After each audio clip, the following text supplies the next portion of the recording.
Hello students, स्वागत है आपका YouTube channel English by Sushma Dikshit. तो आज मैं आपका नया टॉपिक शुरू कर रही हूँ, सिंथेसिस, जो 12th क्लास के लिए भी और अन्य कॉम्पिटिटिव एग्जाम्स के लिए बहुत इम्पोर्टेंट है और ये आपके लिए ट्रांसलेशन में भी बहुत काम वाली आने वाली चीजें हैं। तो सिंथेसिस का पहले हम मीनिंग समझ लेते हैं कि सिंथेसिस होता क्या है। सिंथेसिस का मतलब है कंबाइन करना या ज्वाइन करना, दो या दो से अधिक सेंटेंसेस को मिलाकर एक सेंटेंस बनाना। सेंटेंसेस जो हमारे इस प्रक्रिया में बनकर आते हैं, इस प्रोसेस में, वो 3 प्रकार के सेंटेंस हमारे बनते हैं, जैसा कि मैंने आपको दिखाया इसमें, सिंपल सेंटेंस, कॉम्प्लेक्स सेंटेंस और कंपाउंड सेंटेंस। हम जितने भी सेंटेंस अपनी लाइफ में बोलते हैं, रोजमर्रा की जिंदगी में बोलते हैं या लिखते हैं, वो हम इन्हीं तीनों प्रकार के सेंटेंसेस का प्रयोग करते हैं। या तो हम सिंपल सेंटेंस में बात करेंगे, या कॉम्प्लेक्स में, या फिर कंपाउंड में। अब थोड़ा सा आप आउटलाइन में बता देती हूँ इसकी, कि जो सिंपल सेंटेंस है हमारे, सिंपल सेंटेंस की क्या पहचान है कि सिंपल सेंटेंस में केवल एक ही फाइनाइट वर्ब एक बार यूज होती है। फाइनाइट वर्ब भी आपको पता होनी चाहिए। फाइनाइट वर्ब क्या होती है कि फाइनाइट वर्ब टेंस और पर्सन के अकॉर्डिंग बदल जाती है। जो भी टेंस होगा उसके अकॉर्डिंग, जैसे हम प्रेजेंट टेंस होगा तो फर्स्ट फॉर्म लगाएंगे, पास्ट टेंस होगा सेकंड फॉर्म लगाते हैं, परफेक्ट टेंस होंगे तो थर्ड फॉर्म लगाते हैं। तो इस तरह से फाइनाइट वर्ब होगी तो वो टेंस के अकॉर्डिंग बदल जाती है और पर्सन के अकॉर्डिंग भी बदलती है। लेकिन जो नॉन फाइनाइट वर्ब होती है उस पर टेंस या पर्सन का कोई भी प्रभाव नहीं पड़ता। ये आगे की जब टॉपिक में इसको कराऊंगी आपको सिंपल सेंटेंसेस के बारे में, तो तब आपको ये मैं क्लियर करूंगी। तो सिंपल सेंटेंस का की क्या कंडीशन है कि इसमें केवल एक ही फाइनाइट वर्ब प्रयोग होती है। कॉम्प्लेक्स सेंटेंसेस क्या होते हैं कि इसमें दो या दो से अधिक क्लोजेस को जोड़कर हम कॉम्प्लेक्स सेंटेंस बनाते हैं। उसमें से एक क्लोज हमारी होगी प्रिंसिपल क्लोज या मेन क्लोज या इंडिपेंडेंट क्लोज, और दूसरी जो क्लोज उसमें जुड़ जाती है वो होगी सबऑर्डिनेट क्लोज या डिपेंडेंट क्लोज भी इसको हम कहते हैं। डिपेंडेंट मतलब किसी पर डिपेंड होने वाली close.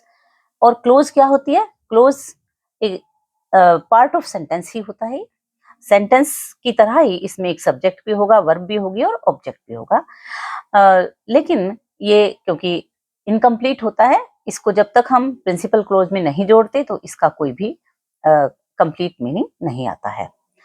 Compound sentence, compound sentence में जैसा कि मैंने बताया, कंपाउंड सेंटेंस भी दो या दो से अधिक सिंपल सेंटेंसेस को जोड़कर हम एक सेंटेंस बनाते हैं।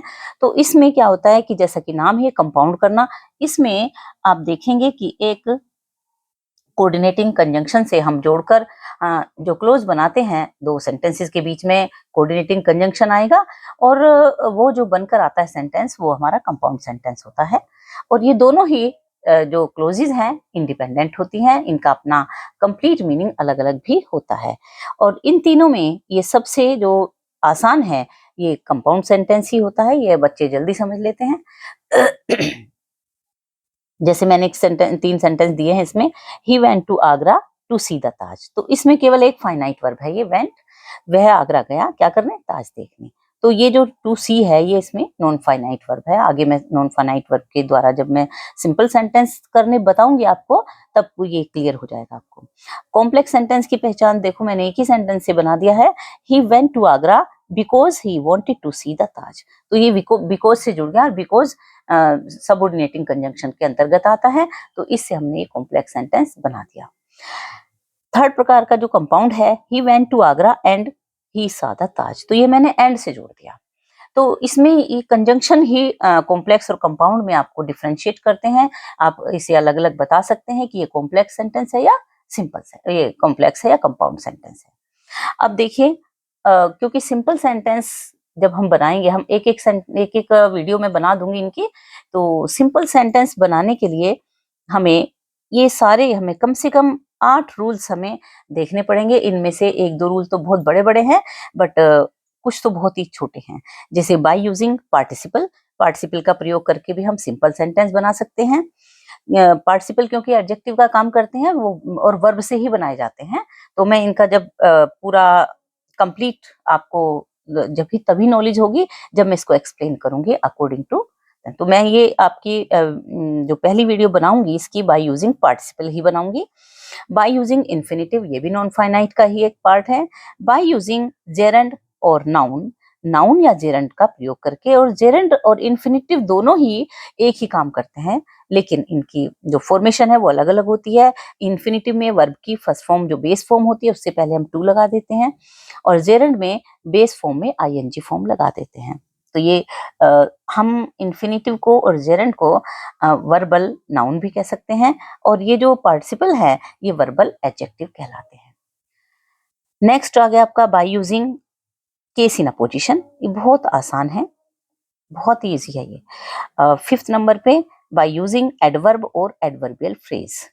सिक्स नंबर पे by using nominative absolute. Nominative absolute आपको तब समझ में आएगा जब आप पार्टिसिपल का प्रयोग करना सीख लेंगे। ये दोनों मैं एक साथ कराऊंगी, मतलब इससे ही रिलेटिव है ये बिल्कुल। सेवन, बाय यूजिंग एडजेक्टिव और बाय यूजिंग कंजंक्शन। तो मुझे लगता है कि वीडियो थोड़ी बड़ी होने जा रही है, कोई बात नहीं, आज मैं आपको करा रही हूँ बाय यूजिंग पार्टिसिपल। पार्टिसिपल का प्रयोग करके हम किस तरह से सिंपल सेंटेंस बना लेते हैं, क्योंकि हमें एक वर्ब का फाइनाइट वर्ब एक बार यूज होती है, और क्योंकि अगर हमने दो सेंटेंसेस को जोड़ा तो मान लिया ये सेंटेंस है और ये सेंटेंस है, तो इन दोनों सेंटेंस में इसमें भी एक फाइनाइट वर्ब होगी और इसमें भी फाइनाइट होगी।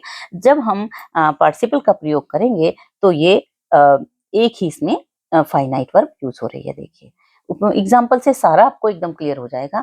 तो बाय यूजिंग पार्टिसिपल, पार्टिसिपल क्या होते हैं, तीन तरह के, मैंने जैसे कि बताया पार्टिसिपल एडजेक्टिव का काम करते हैं और वर्बल एडजेक्टिव कहलाते हैं। तो there are three kinds of participle, तीन तरह के पार्टिसिपल हम लगाकर बना सकते हैं। ये तीन तरह के होते हैं, प्रेजेंट पार्टिसिपल, पास्ट पार्टिसिपल और परफेक्ट पार्टिसिपल। अब आपको ये देखना होगा कि हम कब प्रेजेंट पार्टिसिपल का प्रयोग करते हैं। प्रेजेंट पार्टिसिपल में वर्ब की फर्स्ट बेस फॉर्म में आईएनजी लगाते हैं, और जब हम इनको हिंदी में अर्थ करेंगे तो उस पार्टिसिपल का मीनिंग निकलेगा कर, करके, ता हुआ या पर, या ता हुआ ते हुए, जाता हुआ, खाता हुआ, खेलता हुआ, या पर भूखा होने पर, या प्यासा होने पर, इस तरह की आपकी सेंस इसमें आएगी। कंडीशन इसकी क्या होती है, प्रेजेंट पार्टिसिपल हम कब लगाते हैं ये भी हमें पता होना चाहिए, कि जब एक कार्य दूसरे का परिणाम हो। इसमें जरूर एक में रीजन दिया होगा, और एक कार्य का दूसरा परिणाम होता है, रिजल्ट होता है। और दूसरी कंडीशन भी है इसकी कि दोनों कार्य साथ साथ चल रहे हैं, ऐसा नहीं कि एक खत्म हो जाएगा और हम दूसरा लगा देंगे। तो जब एक दोनों ही कार्य एक साथ चलते रहते हैं, जैसे for example the child saw his mother, बच्चे ने माँ को देखा, ही बिगेन टू वीप, और वो रोने लगा। तो बच्चे ने माँ को देखा और रोने लगा। बच्चा क्यों रोने लगा, माँ को देखकर, कर आ गया ना इसमें देखिए। तो यह सा सेकंड फॉर्म है सी की, सी मतलब देखना। अब हम क्या करेंगे कि बच्चा रोने लगा, क्यों रोने लगा, माँ को देखकर। जिसमें क्यों का उत्तर आएगा हम उसी में ही वर्ब की फर्स्ट फॉर्म लेंगे, बेस फॉर्म लेंगे, और उसमें आईएनजी लगा देंगे। तो सा की फर्स्ट फॉर्म होती है see, seeing his mother the child began to weep. तो अपनी माँ को देखकर बच्चा रोने लगा।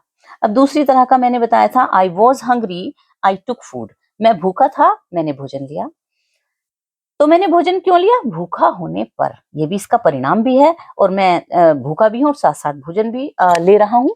तो वॉज, जब भी is are am was verb इसमें आ जाता है तो हम उसमें बी की फर्स्ट फॉर्म लगाएंगे बी, और बी में आईएनजी लगाएंगे। ये मैं बताना चाहती हूँ कि जो is are am was verb है या बीइंग है, तो ये सब के सब बी की फॉर्म होती हैं। आपने कभी देखा होगा, जो बी है, मैं अभी लिख के बताती हूँ, बी की ही फॉर्म होती हैं सब, इज, आर, एम, ये होगी प्रेजेंट टेंस फॉर्म, और वॉज या वर ये होगी पास्ट टेंस फॉर्म। इसी में आ जाती है, ये पास्ट टेंस फॉर्म है और ये प्रेजेंट टेंस फॉर्म है। और बी में, बी की पार्टिसिपल फॉर्म भी होती है बीइंग, पार्टिसिपल फॉर्म क्या होती है, BEING, ये बीइंग हो जाएगी इसकी। और इसमें जो थर्ड फॉर्म है पार्टिसिपल के अंतर्गत ही, वो होती है BEEN, एंड बीन।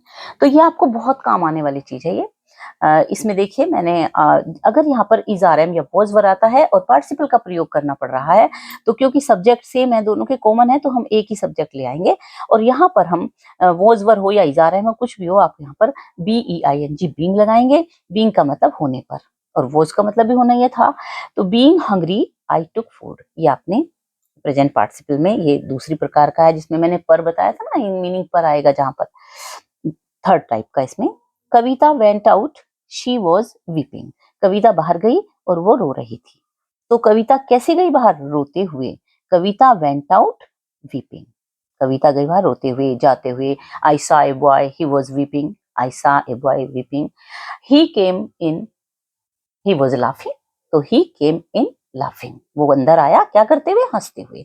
तो ये तीनों प्रकार इसमें जो पार्टिसिपल है, प्रेजेंट पार्टिसिपल का मैंने बताया आपको आज कि किस तरह से हम जब एक कार्य दूसरे का परिणाम होगा और दोनों कार्य एक साथ चलते रहते हैं, और ये मैंने रूल लगाकर विद एग्जांपल आपको क्लियर कर दिए। पास्ट पार्टिसिपल का प्रयोग कब करते हैं? पहले तो आप देखिए फॉर्मेशन कैसे करते हैं। वर्ब की जो थर्ड फॉर्म होती है वो पास्ट पार्टिसिपल कहलाती है, और इसका हिंदी में अर्थ करने पर हुआ हुए आता है। इस सेंटेंस इसका प्रयोग करने के लिए हमको देखना होगा कि जो सेंटेंस है उसमें कार्य की समाप्ति इसमें या पूर्णता इसमें प्रकट होती है, कंप्लीट हो जाता है, कोई काम फिनिश हो जाता है। एग्जाम्पल देख के आप समझ जाएंगे। आई सॉ ए हाउस, मैंने एक घर देखा। इट वॉज बर्न्ट, वो जला हुआ था, मतलब जल चुका था वो। तो इसमें चुका की सेंस आ रही है सारी। तो मैंने देखा एक घर कैसा? जला हुआ, जो जल चुका था। मैंने एक आदमी देखा, वो मर चुका था। मैंने एक चेयर देखी, वो टूट चुकी थी। तो टूटी हुई चेयर, जला हुआ घर, मरा हुआ आदमी, घायल हुआ आदमी, ये सब आपके पास्ट पार्टिसिपल में ही आते हैं। तो आई सॉ ए बर्न्ट हाउस, ये एडजेक्टिव का काम करता है, और ये नाउन से पहले हम इसे लगा देते हैं। परफेक्ट पार्टिसिपल और प्रेजेंट पार्टिसिपल में बच्चे बहुत कंफ्यूज हो जाते हैं। मैं इसको बहुत क्लियर करने का प्रयास करूंगी।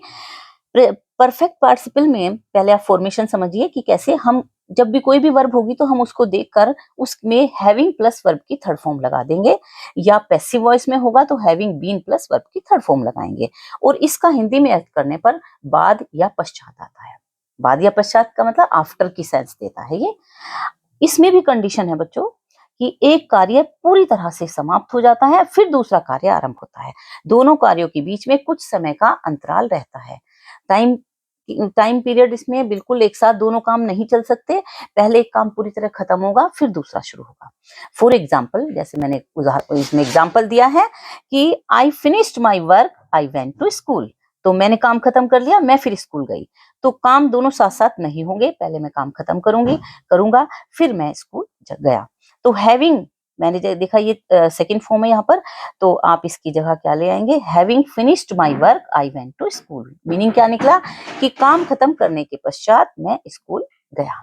तो आज ये आपके मैंने कोशिश की है कि आपके पार्टिसिपल को मैं बिल्कुल क्लियर कर दूं, और इसमें मैंने ये आपको एक्सरसाइज भी दी है, और मैं कल आपको इसी में ये नॉमिनेटिव एब्सोल्यूट का प्रयोग मैं कल समझाऊंगी आपको। कल मैं वीडियो एक और बनाऊंगी और तब इसको मैं डालूंगी। तो ये एक्सरसाइज आप देखिए, मैंने एक्सरसाइज दी है, कोशिश की है कि इसमें तीनों प्रकार के मैंने सेंटेंस ले लिए हैं। Turn to the left you will reach the college, तो बाएं मुड़ोगे तुम और तब कॉलेज पहुंचोगे। तो बाएं मुड़ने पर इसका परिणाम भी हो गया, और ये दोनों कार्य एक साथ चल रहे हैं। तो turning to the left you will reach the college. He drew his sword, he attacked the enemy, तो उसने तलवार खींची और आक्रमण कर दिया किस पर? एनिमी, शत्रु पर। तो ड्रॉइंग हिज स्वॉर्ड ही अटैक्ड हिज एनिमी, इसमें आप कंफ्यूज हो सकते हो, लेकिन तलवार भी हाथ में है और वो अटैक आक्रमण भी कर रहा है शत्रु पर, तो दोनों कार्य साथ साथ चल रहे हैं, तो हम इसमें प्रेजेंट पार्टिसिपल ही लगाएंगे। He was thirsty he drank water, वो प्यासा था वो, उसने पानी पिया। तो यहाँ पर मैंने बताया था आपको, जबकि हेल्पिंग वर्ब होगी और एडजेक्टिव आया हुआ होगा यहाँ पर, तो आप इस हेल्पिंग वर्ब की जगह आप बीइंग का प्रयोग करेंगे। तो being thirsty he drank water. Hari found his pen, the pen was lost, देखिए हरी को पेन मिला और वो खोया हुआ था। तो खोया हुआ, मरा हुआ, इस तरह के जो हुई आता है, कार्य की समाप्ति होती है, तो वहां पर हम क्या लगाते हैं? थर्ड फॉर्म लगा देते हैं। और यहाँ पर ऑलरेडी यहाँ पर लोस्ट दिया हुआ है, तो हरी फाउंड हिज कैसा पेन? Lost pen. हरी को मिला अपना खोया हुआ pen. I saw a boy, he was covered with a white cloth. मैंने एक लड़के को देखा। कैसा लड़का, जब कैसा का उत्तर आएगा तो ये पास्ट पार्टिसिपल का प्रयोग करेंगे हम। आई सॉ ए बॉय और कैसा, covered with a white cloth. ये हम हटा देंगे क्योंकि ये वर्ब है, दो वर्ब कभी नहीं आती सिंपल सेंटेंस में, तो हम ये लगाएंगे। ही finished his work, he went home. तो पहले काम खत्म किया फिर घर गया, तो हैविंग फिनिश्ड इसकी जगह आप, ये तो ऑलरेडी सेकंड थर्ड फॉर्म एक ही होती है इसकी, तो having finished his work he went home. The boy was beaten by the teacher. ये मैंने पैसिव वॉइस का सेंटेंस दे दिया आपको कि having been finished by the, having been beaten by the teacher, the boy went to his mother. क्योंकि ये ही किसके लिए आया, लड़के के लिए आया है और पैसिव वॉइस है। तो इस तरह से आज मैंने आपको ये आपके सिंथेसिस के अंतर्गत जो सिंपल सेंटेंस है वो मैंने आज कंप्लीट करा दिया आपको। मुझे आशा है कि आपको ये समझ आया होगा। फिर भी अगर कोई प्रॉब्लम है आपको तो आप मुझसे पूछ सकते हैं, कमेंट बॉक्स में आप अपने क्वेरी हो कोई भी पूछ सकते हैं। Thank you. तो फिर मिलते हैं अगली वीडियो में। सिंथेसिस का जो मैं सेकंड कराऊंगी आपको, मैं नॉमिनेटिव एब्सोल्यूट का प्रयोग करके किस तरह सिंपल सेंटेंस बनाते हैं आऊंगी। Thank you. Good day. Have a good day.